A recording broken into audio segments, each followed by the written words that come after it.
Let's turn our attention to what's going on in Central America because El Salvador's President Nayib Bukele is going viral. Last week, the president surprised his entire cabinet by calling them together to announce that they're under investigation for corruption. In a video posted to X, he asks the Attorney General, the only person present who is not part of his government's executive branch, to look into allegations of bribery involving all members of the cabinet. Como pueden ver ustedes todos, los que estamos aquí reunidos son parte del Ejecutivo, del órgano ejecutivo, que es el del cual yo estoy encargado, a excepción de una persona. Es el fiscal general que está aquí, él no es del Ejecutivo. Y está acá por una razón bien sencilla. Y es porque le quiero pedir en público de que investiguemos a todos los que están acá. Joining us for more on this is policy analyst on Latin America at the Cato Institute, Daniel Raisbeck. Daniel, thank you for joining us once again on Power Hour.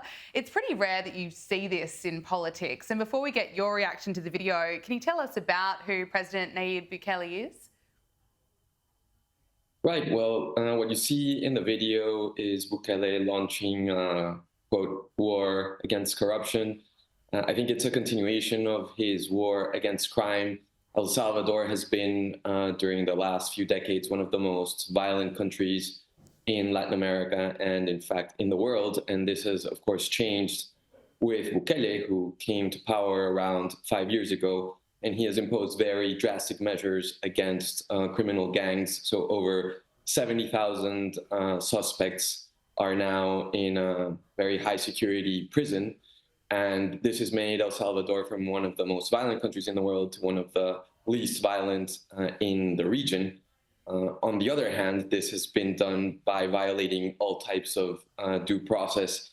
And Bukele has done several moves that have really gone against the rule of law. In 2020, for instance, he entered as president Congress with the army in order to force legislators to approve a loan to his government.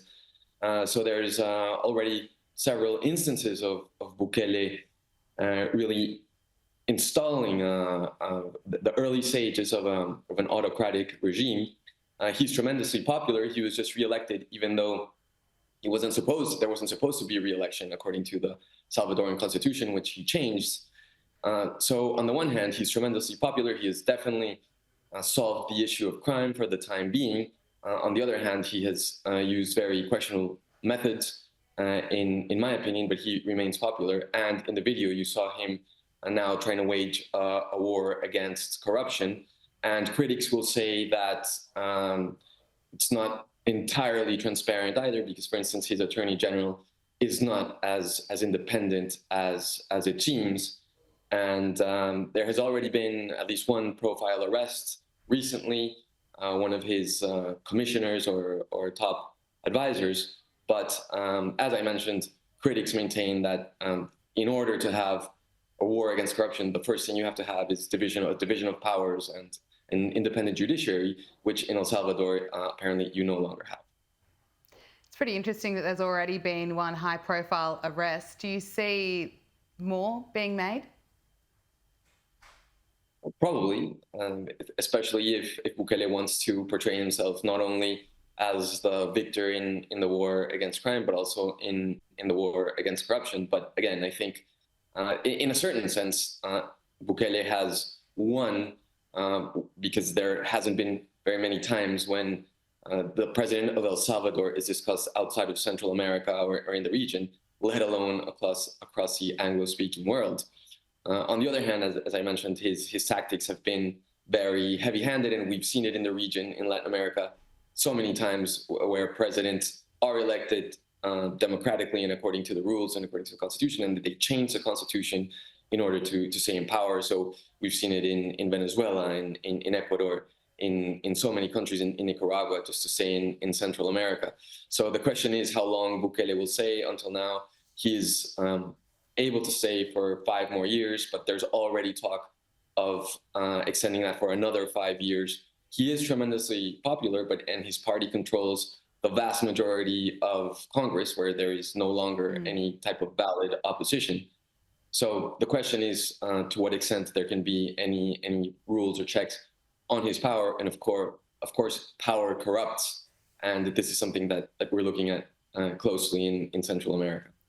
Yeah, it's interesting, isn't it? As you say, his party, New Ideas, now holds 90% of the seats, granting substantial influence over legislative decisions, including the possible alterations to the constitution for his re-election. How likely is it that this will go ahead? I think it is likely. It looks likely at this point. It doesn't look like he has any intention to just step down at the end of this term, even though it just started.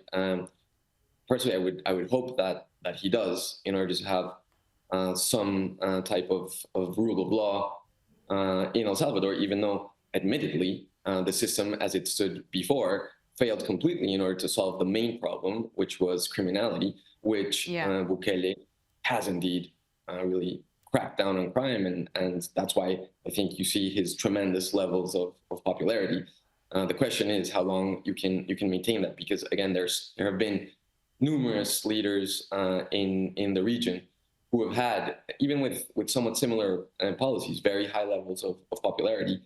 But it's only a matter of time until you detect all types of abuses. So there are all types of organizations that have already denounced the lack of habeas corpus, for instance, and people being rounded in just for being suspects and being in jail now for several years. So that's something that you have to look at as well, not only the figures in terms of crime, but also how they're going about bringing that into effect. Let's turn our attention to Argentina. US tech billionaire Elon Musk has met with President Javier Milei, and Elon Musk has recommended investing in Argentina. President Javier Milei is also encouraging investors to consider investing in his country. Let's take a listen. Hemos puesto hombres en la Luna y ahora miramos a Marte. Y lo hemos hecho gracias a la ambición, la creatividad y al optimismo de hombres como ustedes, que se asocian entre sí en pos de la búsqueda de la propia felicidad. No tenemos que perder la fe en esa ambición primal que los humanos tenemos como guía. Somos una especie de exploradores, de creadores, de inventores, no de burócratas. Y es el empresario aventurero, no el burócrata de escritorio, la clase de hombre que encarna en el presente esta cualidad atemporal del espíritu humano. Por eso, no quiero dejar de celebrar el esfuerzo de mi amigo Elon Musk por pisar Marte, porque entendemos que la exploración espacial está a la altura de nuestro destino como especie exploradora, demasiado grande para estar confinados a este planeta. And as we just heard, Javier Milei goes on to praise Elon Musk. They appear to have struck up quite the friendship.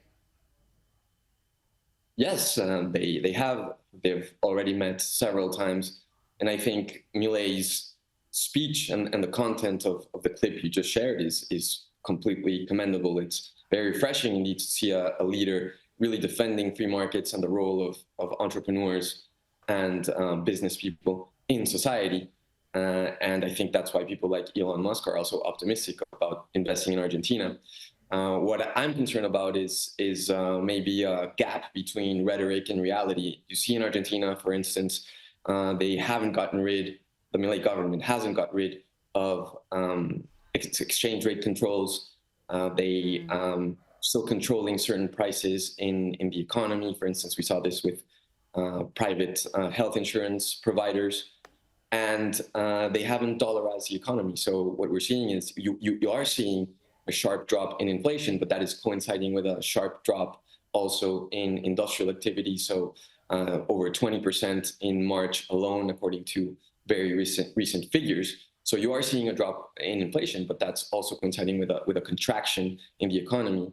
And I think that if Milei had dollarized, as he promised at the beginning, instead of waiting or postponing it, you could have a very similar effect in terms of reducing inflation, but not having that in a contractionary phase, but rather have more of an expansion at this moment. So at least for me, I'm hoping that dollarization takes place sooner rather than later. As you say, there is a bit of a gap between reality and what's being said, but what impact does it have, or do you expect it will have, on Argentina that you have people like Elon Musk saying, invest in this country? Well, you're already seeing it in the markets. The bond market has rallied significantly, especially medium to shorter term bonds in terms of their maturity. Also, the stock market has rallied, and it's not only Elon Musk. Stanley Druckenmiller, the great investor, is also recently, I think yesterday, said that he had even bought 5 or so of the most liquid Argentine shares that are available on the US market. So I think there's a lot of credibility because he is going after the deficit. He is trying to reduce the debt, which is the main problem of Argentina, which is a serial defaulter. But I think also that a lot more needs to be done in terms of changing the monetary regime completely, as Milei promised to do during the campaign. Remember, he promised to dollarize the economy and shut down the central bank, and we haven't really seen any signs of that until now. I have to ask you about this Brazilian UFC fighter. I'm not going to pretend that I watch or even enjoy UFC, but this clip is going viral because UFC fighter Renato Moicano has had this to say about his favorite economist. I love America. I love the Constitution. I love the First Amendment. I want to carry and own guns. I love property. And let me tell you something. If you care about your country, read Ludwig von Mises and the 6 lessons of the Austrian Economic School, mother. Daniel, can you explain to us why this is going viral? What's your assessment? Right, well, I think this shows that even beyond Argentina, in Brazil, also in the last decade or so, there has been a tremendous rise in interest in libertarian ideas. So the fighter you were showing was recommending the work of Ludwig von Mises, one of the stalwarts of the Austrian School of Economics. So in both Brazil and in Argentina, and being as important as they are in Latin America, there's been a great interest, especially in Argentina with Milei. But in Brazil, I think even before that, there's growth in the movement and in interest by student groups. And there's been several articles trying to explain or to analyze the sudden influence of figures who a few months ago might have seemed obscure, like Ludwig von Mises or Friedrich von Hayek. And I think it's terrific news from a libertarian perspective to have these magnificent figures of libertarian thought and libertarian history figure prominently now in mainstream media debate. So I think it's definitely something to celebrate. Daniel Raisbeck, policy analyst on Latin America at the Cato Institute. Thank you so much for your time. Thank you, Gabriella. It's a pleasure.